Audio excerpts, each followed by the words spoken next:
Sarah, what do you think you're wearing? That shirt looks like it's from your grandma's closet. You think my outfit's ugly? You look like you got just the lights off this morning. You're a that has to be illegal to say that. Technically, O'Neill has the right to say whatever she wants, thanks to the First Amendment. The First Amendment states, Congress shall make no law respecting an establishment of religion or prohibiting the exercise thereof, or abridging the freedom of speech, of the press, or of the right of the people to peacefully assemble, or to petition the government for a redress of grievances. Fire! We're on fire down here. Help! Flames crackling. Marshmallows toasting. Save us! What are you doing yelling fire? You can't do that. No, that only pertains to movie theaters, crowded ones. If you're watching a Wednesday matinee of Deuce Bigalow, you can yell fire all you want. Hell, you can start a fire and no one will complain. So, As American citizens, it's important for us to understand our rights guaranteed by the Constitution. To get an idea of how much we really know, we asked Souhegan, what do they know about the First Amendment? And we asked them, can you name the 5 rights guaranteed by the First Amendment? Okay. Science person. Go find a social studies You don't know anything about the First Amendment? Freedom of speech, right to assemble, right to religion, and I forget the other. It's oh my god. Speech, freedom of religion, freedom of assembly. Mm-hmm. Ooh. What do you mean the 5 parts of the First There's Amendment? five rights guaranteed by the First Amendment. What are they? I don't know. Don't you have to know that for your job? No. Isn't that the freedom of speech? Uh-huh. It's the freedom of speech. all look at each Yeah, that's not a good one. Speech. Freedom of speech, religion, press, assembly, and religion. Did I say that? We also asked Sarah's parents to find out what people in the outside world really know about our First Amendment. Freedom of the press, freedom of speech, freedom of religion. government health insurance? Nope. No? All right, start over again. One landmark case in our history of the United States that has to do with the First Amendment was the Employment Division versus Smith. This was the case that the United States Supreme Court held that the state could deny unemployment benefits to a person fired for violating a state prohibition on the use of peyote, even though the use of the drug was part of a religious ritual.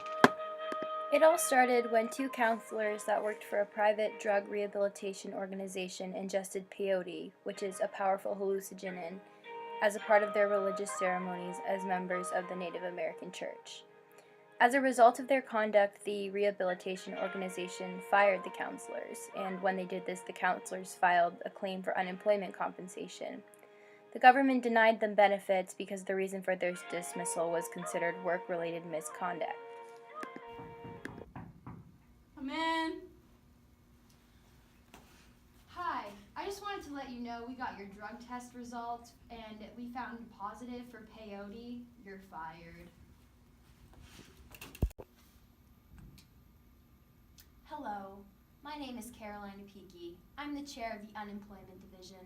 Today, what can I do for you? I would like to file for unemployment. My name is Alfreda Smith. I'm sorry, Alfreda, we cannot give you unemployment compensations. You violated your company's code of conduct, which says no drug use, and you— That's my religion! In the conclusion of the U.S. Supreme Court, Justice Antonin Scalia, writing for the majority, observed that the court has never held that an individual's religious beliefs excuse him from compliance with an otherwise valid law, prohibiting conduct that government is free to regulate. Allowing exceptions to every state law or regulation affecting religion would open the prospect of constitutionally required exemptions from civic obligations of almost every conceivable kind. One method of expressing ourselves that we don't often think about when we think about a freedom guaranteed by the Constitution is expressing ourselves through fashion. So we asked Souhegan students and Souhegan staff how they feel about a restriction on this expression, or in other words, a dress code. We should be able to wear what we want and express ourselves. But like dress codes in general, I think are stupid. They shouldn't be a thing. I think there should be no dress code. We should be able to dress however we want. Not good. I think dress codes are very unfair. For our community, I don't think it really meshes super well with what we have going. I think you dress appropriately. People should be able to wear whatever they want, because I think that telling girls what they can wear is very degrading. It's not fair to them. The same rules don't apply to men, which is not what we should be teaching our kids and the people and the older generations too, because they clearly don't know what's right and what's wrong. We probably have a very negative outlook on restriction of the way we dress because it's one of the ways we express ourselves. It's one of our freedoms. One case that often comes up in the discussion of freedom of speech, freedom of expression, freedom of protest, and also freedom of what we wear is Tinker v. Des Moines Independent Community School District.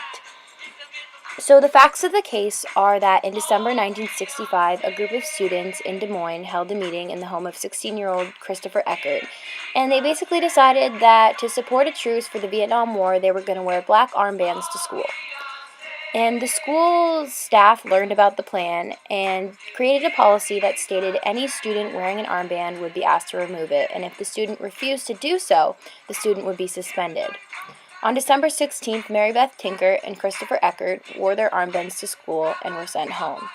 The following day, John Tinker, the older brother of Mary Beth Tinker, did the same with the same result. Through their parents, the students sued the school district for violating the students' rights of expression and sought an injunction to prevent the school's district from disciplining the students. Alright, class, are you so Katoa? Does anybody know what X is? O'Neill, I'm sorry, what is on your arm? We're protesting the Vietnam War. You have to take that off. It's not part of our dress code.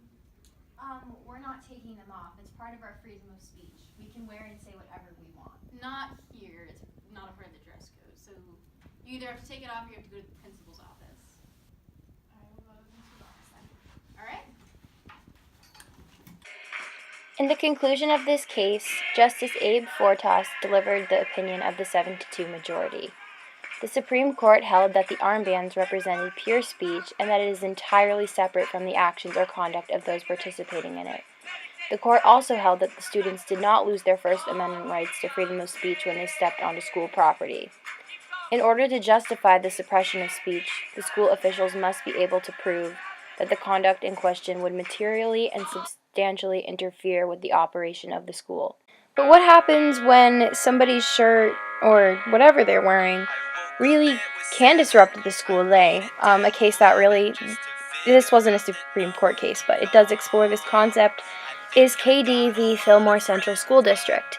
And this was from 2005, and a young man known as KD, in all the text of the case, wore a shirt to school that had some controversial pro-life messages on it. It said things like abortion is homicide, and just very violent and aggressive messages about people who have had abortions. And basically a teacher said he had known of girls at the school who had considered getting an abortion or had gotten an abortion, and he said, you know, this is harming the students. And KD took this as an infringement on his freedom of speech when the teacher told him, you know, take your shirt off or you'll be sent home. Kenneth, you're late. Please go take a seat. Okay. Okay, we're gonna take attendance. Yes, Caroline? Excuse me, Kenneth's shirt is offending me because I just had an abortion recently. Yeah, me too. It offended me also. Yeah, Kenneth, I'm gonna need you to take that shirt off. I can't take it off. It's a part of my First Amendment. I get the right to wear this shirt and I'm gonna wear it. In the conclusion of this case, the judge actually sided with KD, stating that there wasn't enough proof that the shirt really caused enough harm, and that just because he disagreed with some students' views on abortion, it didn't necessarily make it a personal attack, and that the shirt was prevented from being worn because of its content directly, and that was an infringement on his freedom of speech. So therefore, KD was allowed to wear the shirt. What if something that a student's wearing is really not offending anybody, but it's just directly against the school's dress code? In 2003, the Clark County School District created a regulation which created a standard dress code for all Clark County schools. And a number of schools in the district instituted a uniform policy, and Liberty High School instituted a policy where all students had to wear a solid colored polo tee or button-down shirt with or without Liberty logos. And Kimberly Jacobs, an 11th grader at Liberty, repeatedly violated this uniform policy because she wore a shirt containing a printed message reflecting her religious beliefs. And as a result of these violations, Jacobs was repeatedly referred to the dean's office and was ultimately suspended from school 5 times. Kimberly and her parents saw this as an infringement on her freedom of speech and took this to court. Hi, Kimmy. I saved you a seat. Thanks. Wow, Kimmy, I love your shirt. It's really bold. Thank you. Good morning, everybody. Kimmy. Yeah? You can't wear that shirt. You're gonna get suspended again if you keep wearing that shirt. Okay, well, this is my religion, so I think I have the right to wear it. Not here, you don't. It's not part of our uniform. You can either wear a white shirt or a shirt with our school's logo on it. Okay, well, my parents are going to see you. In the conclusion of this case, the court actually ruled in favor of the school district, stating that because when Jacobs was suspended from school, her teachers actually provided her with all the work and supported her. She just couldn't come to school wearing that shirt, that she was not academically penalized, so there was no harm done there. And that the school had already instated the dress code, and the dress code didn't say you can't wear a religious symbol. The dress code simply stated you must wear a solid colored shirt or a shirt with the school's logo on it.